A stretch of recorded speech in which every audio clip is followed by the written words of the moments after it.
Hello नमस्कार सर्वांना, सारिका कांचनच्या दुनियेमध्ये स्वागत आहे तुमचं. तर आज आम्ही ना तुमच्यासोबत एक रेसिपी शेअर करणार आहे, जी सगळ्यांची फेवरेट आहे, ती म्हणजे पाणीपुरीची रेसिपी. तर आज आम्ही पाणीपुरी बनवायला लागलोय घरी. तर म्हटलं चला व्हिडिओ तुमच्यासोबत पण शेअर करूया. तर आम्ही दोघीजण मिळून पाणीपुरी बनवायला लागलोय. तर चला मी तुम्हाला रेसिपी दाखवते. तर सगळ्यात आपल्याला तिखट पाणी आणि गोड पाणी करून घ्यायचं आहे. तर तेच मी आता करायला लागले. कांचन इकडे वाटाणे लावलेत कुकरला, पांढरे वाटाणे लागतात रगडा बनवण्यासाठी ते. चला तर मग सुरुवात करूया. तर अगोदर आपण तिखट पाणी करून घेणार आहोत आणि कांचनचं इथं पुऱ्या तळायचं चालू आहे. सगळ्यात अगोदर म्हणजे महत्त्वाच्या आहेत ते म्हणजे पाणीपुरीच्या पुऱ्या. तर या पुऱ्या आम्ही बाजारातून आणल्या होत्या आणि घरी आणून तळायच्या होत्या. तर बघू शकता की ते टम्म फुगले त्या आणि खूप छान क्रिस्पी आणि कुरकुरीत झाल्या होत्या. मी पण या पुऱ्या पहिल्यांदाच ट्राय केल्या होत्या. मागच्या वेळेस आम्ही पाणीपुरी बनवलेली, पण पुऱ्या घरीच बनवल्या होत्या कांचननी. तर इथं बघू शकता एकदम छान अशा पुऱ्या आपल्या तळून झालेल्या आहेत. आणि नंतर आता आपण इथून पुढची तयारी करणार आहोत. तर कांचनला पाणीपुरी खूप आवडते आणि त्यात रगडा पाणीपुरी तर तिचं खूप फेवरेट आहे, त्यामुळं आम्ही बनवायला लागलो होतो. तर इथं पहिल्यांदा तिखट पाणी करायचं आहे. तर तिखट पाण्यासाठी ना मी इथं मुठभर मिरच्या, एक वाटी मोठी वाटी कोथिंबीर आणि एक मोठी वाटी पुदिना असे एकत्रित करून घेतले. आणि नंतर आता आपण हे मिक्सरला लावणार आहोत. तर याचा कलर हिरवाच राहण्यासाठी ना यात तुम्ही बर्फाचे तुकडे देखील टाकू शकता, पण माझ्याकडे सध्या नव्हते त्यामुळे मग मी नाही टाकून घेतलं. पण बर्फाचे तुकडे टाकले ना कलर एकदम असा हिरवागार होतो. तर इथं आता आपण ना हे बारीक करून घेऊया. एकदम असं छान बारीक करून घ्यायचं आहे आणि खूप छान होते ही पाणीपुरी घरी बनवलेली. एकदा तुम्ही नक्की ट्राय करून बघा. आमची पाणीपुरी बनवण्याची ना खरं तर ही दुसरी वेळ आहे. पहिल्या वेळेस पण खूप छान झाली होती, त्यामुळे आता मग म्हणलं ह्या वेळेस रेसिपी तुमच्यासोबत शेअर करूया. आणि सगळ्यांनाच ही रेसिपी खूप आवडते, म्हणजे पाणीपुरी सगळ्यांचं फेवरेट आहे. तर इथं थोडंसं मी अगोदर बारीक करून घेतलं पण ते काय झालं नाही व्यवस्थित, त्यामुळे मी त्यात थोडंसं पाणी ॲड करून घेते आणि छान अशी मस्त पेस्ट करून घ्यायची आहे. एकदम बारीक असं मिरचीच्या बिया वगैरे असं व्यवस्थित बारीक झालं पाहिजे. तर बघू शकता इथं तुम्ही किती छान बारीक झाले हे. तुम्ही मिरच्या कमी जास्त तुमच्या तिखटाच्या हिशोबाने करू शकता. तुम्हाला जर जास्त तिखट हवं असेल तर तुम्ही जास्त मिरची देखील टाकू शकता. आणि एक मी सांगायला विसरले, आलं पण टाकलेलं आहे यामध्ये. आलं, मिरची, पुदिना आणि कोथिंबीर हे सगळं आपण व्यवस्थित बारीक करून घेतले. बघू शकताय तुम्ही खूप छान असं बारीक करून झालेलं आहे. आणि नंतर आपल्याला आता हे मिश्रण जे आहे, वाटण आहे, ते आपल्याला पाण्यामध्ये टाकून घ्यायचं आहे. तर तेवढं वाटण होतं, जवळजवळ एक वाटीभर वाटण असेल, तर ते वाटण मी 4 ग्लास पाण्यामध्ये टाकून घेतले. तर बघू शकता इथं आपलं पाणी किती पातळ आहे. कन्सिस्टन्सी तुम्ही व्यवस्थित बघू शकता. नंतर त्यामध्ये ना पाणीपुरी मसाला टाकायचा आहे आणि नंतर चाट मसाला टाकायचा आहे थोडासा. यात तुम्ही भाजलेले जिऱ्यांची पूड देखील टाकू शकता, पण मी नाही टाकली, माझ्याकडे नव्हती त्यामुळे. तर त्यामुळे मी फक्त पाणीपुरी मसाला आणि चाट मसालाच टाकून घेतलेला आहे यामध्ये. तर अशाने देखील खूप छान टेस्ट येते पाणीपुरीला. एकदम अशी गाड्यावर भेटते तशी पाणीपुरी तयार होते. तर बघू शकताय तुम्ही एवढं पातळ ठेवायचं आहे आपल्याला. पाणी जास्त आता ह्याच्यापेक्षा जास्त पातळ नाही करायचं आहे. आणि नंतर थोडंसं मीठ टाकून घ्यायचं आहे चवीपुरतं यामध्ये. तर आता इथं आपलं तिखट पाणी तयार आहे, बघू शकताय तुम्ही. आणि नंतर मग आपल्याला ह्याच्यासाठी गोड पाणी तयार करून घ्यायचं आहे. तर गोड पाण्यासाठी ना इथं 1 वाटीभर चिंच घेतलेली आहे मी, आणि 1 वाटी चिंच आणि 1.5 वाटी गूळ असं मिळून ना एकत्र करून ना आपल्याला 5-10 मिनिटांना शिजवून घ्यायचं आहे. तर इकडं आपलं वाटाणा आणि बटाटा पण कुकरला लावला आहे, तो पण शिजतोय. तर काय झालं होतं, वाटाणे आम्ही भिजत घातले नव्हते, डायरेक्ट कुकरला लावले होते, त्यामुळे ना जास्त वेळ झाला, जास्त शिट्ट्या कराव्या लागल्या. वाटाणे आदल्या दिवशी जर भिजत ठेवले तरी पण छान होतं. तर ते जे वाटण होतं, जे मिश्रण होतं चिंचेचं आणि गुळाचं, तर ते मी मिक्सरला लावून घेतले. पहिला ते शिजवून घेतलं 5-10 मिनिटे आणि नंतर मिक्सरला लावून त्याची पेस्ट करून घेतली. आणि नंतर आता आपल्याला ते गाळून घ्यायचं आहे.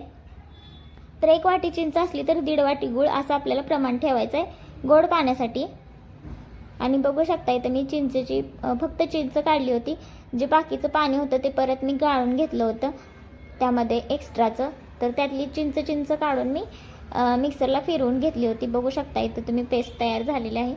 आणि नंतर ही आपल्याला व्यवस्थित चाळून घ्यायची आहे, कारण चिंचेच्या अशा काड्या वगैरे राहण्याची शक्यता असते. त्यामुळे व्यवस्थित आपल्याला ते चाळणीतून गाळून घ्यायचं आहे. तर इथं मी पुरणाची चाळण वापरलेली आहे. मोठ्या चाळणीने चाळून घ्यायचं, जास्त लहान नाही चाळणीने घ्यायचं, म्हणजे चहाच्या वगैरे चाळणीनं अशाच मोठ्या चाळणीनं आपल्याला हे चाळून घ्यायचं आहे मिश्रण. बघू शकताय तुम्ही. आणि हे गोड पाणी एवढंच ठेवायचं, जास्त पातळ नाही करायचं, ते थोडंसं घट्टसरच छान वाटतं. बघू शकता इथं तुम्ही. आणि नंतर त्यामध्ये आपल्याला परत चाट मसाला आणि हा सुहानाचा पाणीपुरी मसाला टाकून घेणार आहे मी. आणि ह्याच्यानंतर ना आपल्याला एक्स्ट्राचं काय ॲड करायची गरज नाही आहे. फक्त थोडंसं तिखट होण्यासाठी ना तुम्ही इथं मिरची पावडर टाकू शकता, लाल मिरची पावडर. पण मी आपल्या घरातलेच तिखट टाकणार आहे, कारण मिरची पावडर आम्ही जास्त यूज करत नाही कशात, त्यामुळे नसते घरात. तर तिखटच टाकून घेतलेलं आहे, याच्याने पण छान टेस्ट येते. आणि नंतर मीठ टाकून घ्यायचं आहे त्याच्यामध्येच. आणि हे मिश्रण व्यवस्थित हलवून घ्यायचं आहे.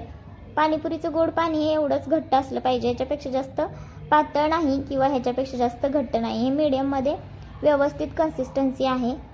तर अशा प्रकारे बघू शकताय तुम्ही, छान असं गोड पाणी तयार आहे. याच्याने तुम्ही भेळ देखील बनवू शकता या गोड पाण्याने, तर याची भेळसुद्धा खूप छान होते. आणि तर आपली पुऱ्या तर तयारच आहेत. आणि आता पाणीपुरी म्हणल्यावर ना सगळ्यासोबत शेअर करायला खूप छान वाटतं. म्हणजे आता इथं आमची जास्त फॅमिली कोण नाही आहेत, राहुल आणि काजलच आहेत. तर त्यांना बोलवण्यासाठी मी खाली गेले होते. आणि नंतर इथं बघू शकताय कांचनने मस्तपैकी आपला पाणीपुरीचा स्टॉल लावलेला आहे. इथं रगडा पण तयार आहे. रगड्याची रेसिपी मी शूट करायचं विसरले, तर ते कसं करायचं ते मी तुम्हाला सांगते. तर सुरुवातीला तेल गरम करायचं, त्यामध्ये जिरे टाकायचे आणि नंतर जो वाटाणा आणि बटाटा आहे ना तो मॅश करून घ्यायचा. आणि तो थोडीशी हळदीची फोडणी देऊन जिरा आणि हळद टाकून व्यवस्थित परतून घ्यायचं. वाटाणा आणि बटाटा छान असं व्यवस्थित करून घ्यायचं. आणि रगडा ना थोडासा असा घट्टसर असतो, जास्त पण ड्राय नाही बनवायचा, मीडियममध्ये बनवायचा. आणि वरून थोडीशी कोथिंबीर टाकायची. तर इथं आपला रगडा तयार आहे. नेक्स्ट टाईम मी रेसिपी शेअर करेन तुमच्यासोबत रगड्याची. तर इथं बघू शकता आपली पाणीपुरीची प्लेट तयार आहे. गोड पाणी, तिखट पाणी, कांदा, कोथिंबीर, रगडा आणि शेव अशा प्रकारे बघू शकताय. आता पाणीपुरीचं सर्विंग तर सगळ्यांनाच माहिती आहे ती कशी सर्व केली जाते. तर बघू शकता इथं मस्तपैकी कांचननी प्लेट तयार करून घेतलेली आहे. तर ही प्लेट ना तिनं आमच्या शेजारच्या ज्या ताई आहेत त्या प्रेग्नेंट आहेत, तर कोणतीही गोष्ट पहिल्यांदा ती बनवली ना ती त्यांना देत असते. म्हणजे आम्ही दोघी पण काही बनवलं की त्यांना देत असतं, तरी त्यांच्यासाठीच घेऊन चाललेले आहे. आणि प्रेग्नेन्सीमध्ये असं चटपटीत गोष्टी खायला खूप छान वाटतं.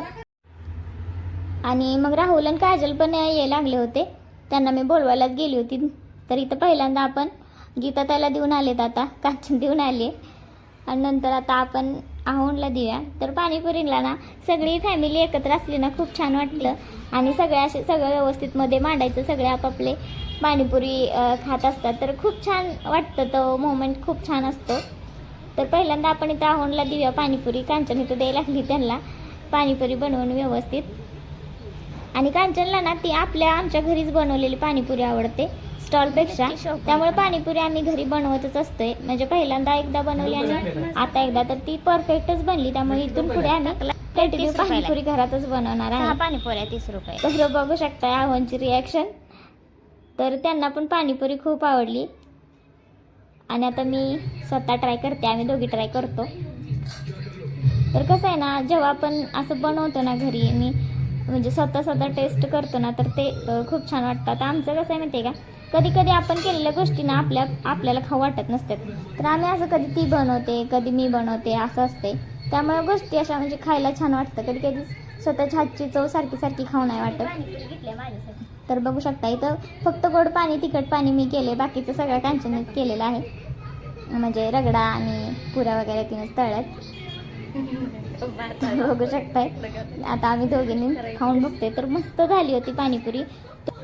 पाणीपुरी आणलेली आहे, केलेली आहे मामी. तो दुपारी मटण चांगला गार करून दिला म्हणून. कसलं भारी मटण दुपारी केलं. मस्त मस्त मस्त.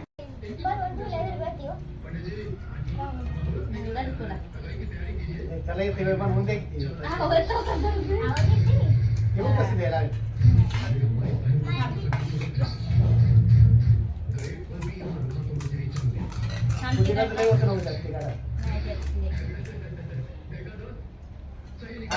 टाकायचा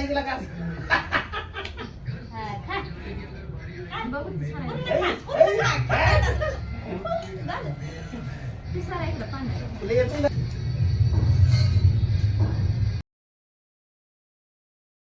तर अशा प्रकारे आम्ही मस्त पाणीपुरी एन्जॉय केली, कारण उद्यापासून 7 दिवस उपवास चालू होणार आहेत त्यामुळे. तर व्हिडिओ कसा वाटला ते कमेंट करून नक्की सांगा. धन्यवाद.